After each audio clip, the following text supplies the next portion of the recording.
family. Kings basketball is just 12 days away. It's interesting. You and I, or not you and I, Whitey and I spent some time yesterday. You and I spent some time Monday, actually, talking about Keegan or Sabonis and Fox, and how this was really a make or break year probably for De'Aaron. The Domantas Sabonis watch continues in the sense that until he extends his contract with this team, if and when he does, there's going to be we gave up Tyrese Halliburton for a 2-year Sabonis rental. And that's a valid and understandable. I get it. It's on the table. It is on the table. But I think because if you look at storylines going into this year, can Fox break out and have an all-star year? Can Fox come out of the box with the Ox stronger than he did last season, where he came out just terrible, very un-Fox-like? And then Domantas Sabonis.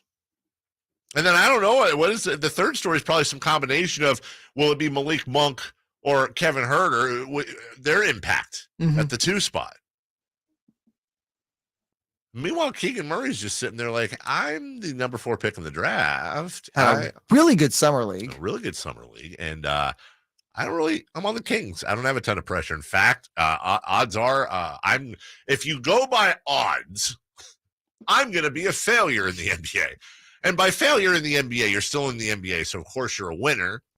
But I'm going because I'm a Sacramento King. So in a sense, boy, does he have not as much pressure as some of these other guys.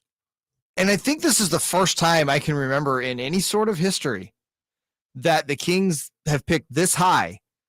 And it just really does feel like, kind of, given the context you just laid out, like, man, people are not going in there thinking he's the savior. Right. Even Davion last year, after Summer League, like, there were people that looked at Davion like he was going to be the savior.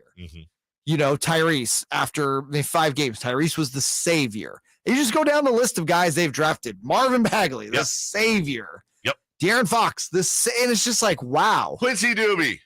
Not the savior, but expected to be really good. Do we say Thomas Robinson? Yeah, Thomas Robinson had that. Again, over the last 12, 13 seasons, it's just the list is so long. And I was like, thank God this kid's not going to have those expectations put on him. You know what I feel like it is now? You know the meme that's out there of Dave Chappelle as Rick James, and he's doing the come to me thing. I feel like that's kind of how we are now. Like, come join the fire. Yeah. Where everyone just come on down and roll around in the flames, and we're all going to fail together and expect that. That's really, if you haven't figured it out, this is where, everybody kind of tags their shows and their personalities for where they're coming from. I just want to be really clear going into this year. Last year, I pinned the thing saying they're going to make the postseason. I pinned that on my Twitter. This year, spoiler alert, the lower your expectations are, the less chance you have of being disappointed. We're going back to it, baby. We are going back to this team gets nothing until they prove something. There's no hype. There's no buzz. There's no huge hopes.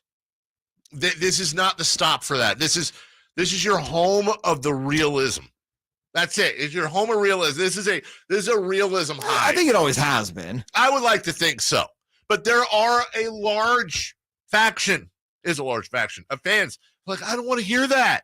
I want to hear why we're going to win and why we're going to do this and why we're going to do that. And you're a downer and you're bringing us down this and that way. Like, Tim's one of those guys. I'm sorry.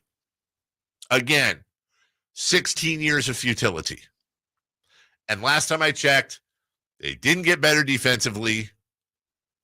They're weak at the 3.